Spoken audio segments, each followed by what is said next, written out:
Hello, Professor. I will try to be as quick as possible. I prepared kind of three parts of this talk. The first one will be a work application part where I will talk about implementing ChatGPT into my class. The second one is the problem part. I will talk about AI problems. I did some research as I could because I didn't have much time. And the third one is the real example, the application part uh, about something I noticed here. I will talk about AI problems first. I found four problems which I guess, mentioned. I mean, maybe everything. So, jobless problem. Um, it is, as we mentioned, it's the problem, but it will be more new jobs than like fading ones. So actually, the AI is the problem, and it's the solution, as far as I can see. Um, it is the fix for this jobless problem.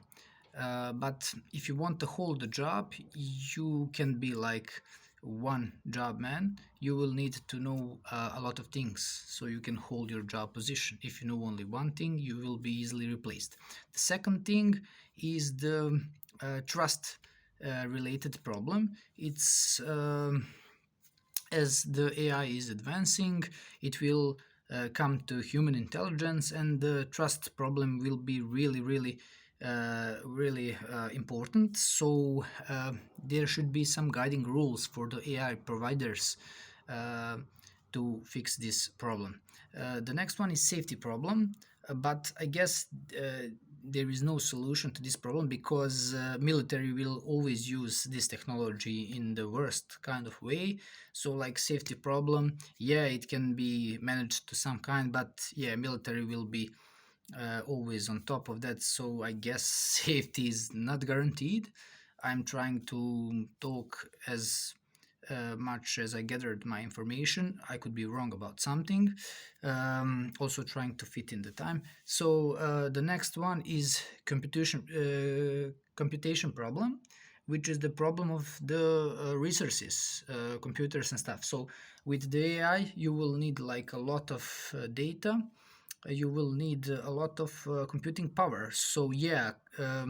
You need to store that data. Um, I want to say the fix for this problem is like quantum computing. It's the type of computer is like I found it like 100 million times faster than normal computer we use at home. So yeah, it can be fixed for computation problem, the quantum computing. Yeah, I will move to the next one, and it will be the using the ChatGPT in my class.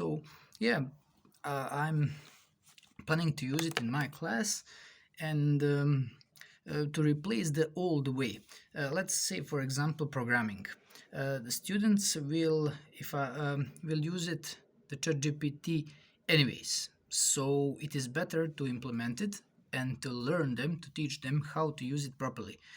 So for them to not be just, okay, I will use ChatGPT to finish my homework, to finish this, and who gives a damn about ChatGPT? And maybe they could like use ChatGPT to fix their own personal problems and stuff if they know how to use it. So it is better to incorporate ChatGPT into your class. The another thing I want to mention is the way of the programming will change. Every programmer, I guess, it's my guess, will use ChatGPT to program. Instead of going to Stack Overflow to check for the solution, they will type into ChatGPT and try to pick up the solution. The good thing is like ChatGPT can read your code, your custom code, and give you custom answers. So it's perfect tool for that. So I'm guessing it will be the future of the programming. I mean, for now, there will be applications that will do more for the programmer, maybe totally replacing them, but we talk as we know now. Yes, so yeah, I will definitely do that and try to incorporate every part of ChatGPT with my students. And the one thing is, which is also important, is that you mentioned that the students who have knowledge of ChatGPT will have advance versus the students who don't have. So yeah, the job maybe tomorrow will one of the skills should be like could be like using ChatGPT. So yeah, if they go to the class and pick up all the stuff, it will be really interesting, really helpful for them. For example, you have like how I can incorporate it into the class. When you have the application, you need to put some text.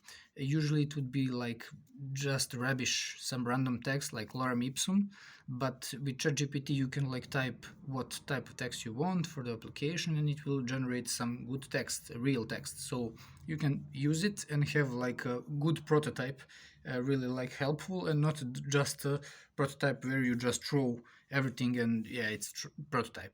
If you could understand me. So I'm trying to be as fast as possible in talking, so don't take much time. Okay, so yeah, and the last, the best part, I guess, the most important is the real example. So at the airport, I noticed two things.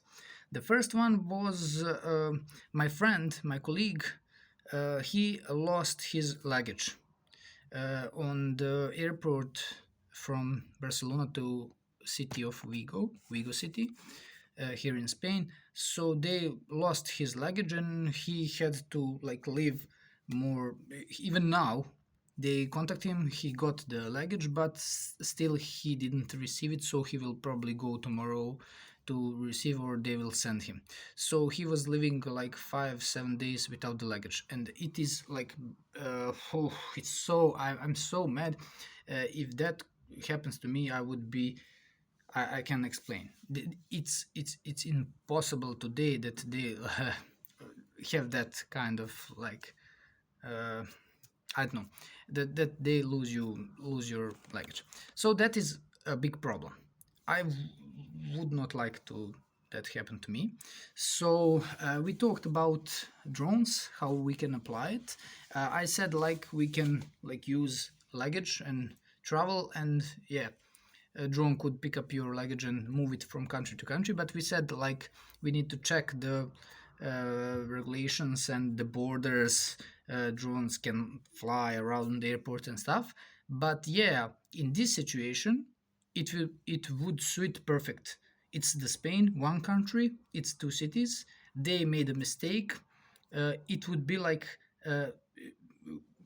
it could be some detector to detect the luggage faster.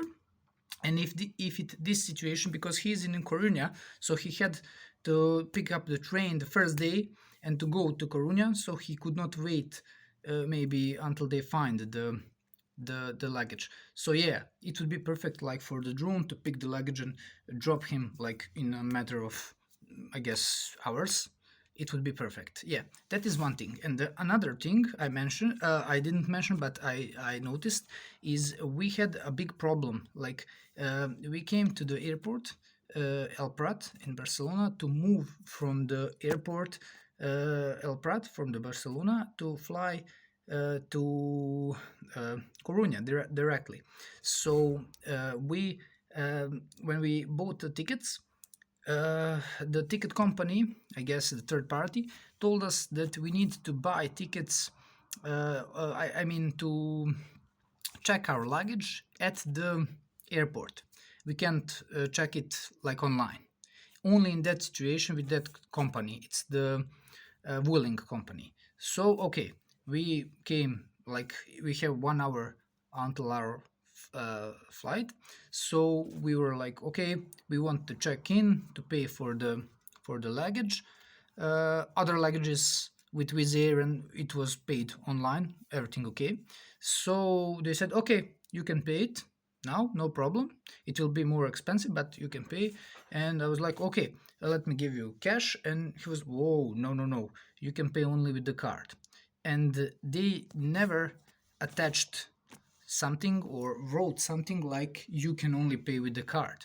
So I didn't even bring my card. I didn't even have money on my card. So I had money like in the pocket, I could pay, but yeah, he was like, no, no, no, you can't pay with the cash, only with the card. So I was like, okay, what? I need the luggage. What? How can I fix this problem? He was like, I will try to contact to see if you can pay, and he did that, and like, no, you need to pay with the card. So my colleague also didn't have the money on the card, and we was like doomed. What now? We can't leave the luggage here, and we will be late on the flight. We have like no solution, and it was like panic attack because we had like 1 hour until our flight. So yeah, he said like, you can try to ask someone to pay with the card for you, and you give him money. And I was like, yeah, that is what I thought also. So yeah, I will need to do that now. And it was a really unpleasant situation. I can't believe today that there is no fix for this. And they're like on Barcelona airport, one of the biggest, I guess, because I see a lot of flights are going over the Barcelona. Can't believe this. Can't believe. So yeah, what could be the fix for this problem? The first one I mentioned with my colleague could be the same. So I could like leave the luggage, fly over, and like pay somehow, and they could like bring my luggage with a drone or something like that. And the second one would be like uh, to use like the in, to use like artificial intelligence to like somehow uh, give us information about paying about something. We could use maybe the face recognition. They have our passports, they have our images, so they have contours of the face. They could like when I uh, when I come to the airport, I could get all the information about what is happening. So yeah, it would be nice to like get, okay, you didn't check the luggage. Okay, you will check it here. Tap tap tap tap. Okay, so for this you need to pay that. Only payment option is the card. So I would know if I have a problem. I could react on time because I was on that airport for 14 hours and the check-in didn't work and I didn't have anybody. It's like automatic check-in. So you need to do everything alone and only for that kind of luggage we had, you need to do it like on that kind of place with one guy, I guess. So some kind of info pult. So it was insane. It was mind blowing that simple problem could not be fixed. Like I had to ask people one by one to pursue them to give me the credit card. It was a really unpleasant situation, which I would not to go through again. So yeah, that would be something. I'm sorry, like time is running up. I'm already too much. I would like to check maybe more about this and how to fix it. This is just the few ideas that came to my mind, like these couple of hours and days I'm here. Like yeah, I just combined some stuff. So yeah, that's it from me. I hope it is okay. Bye bye.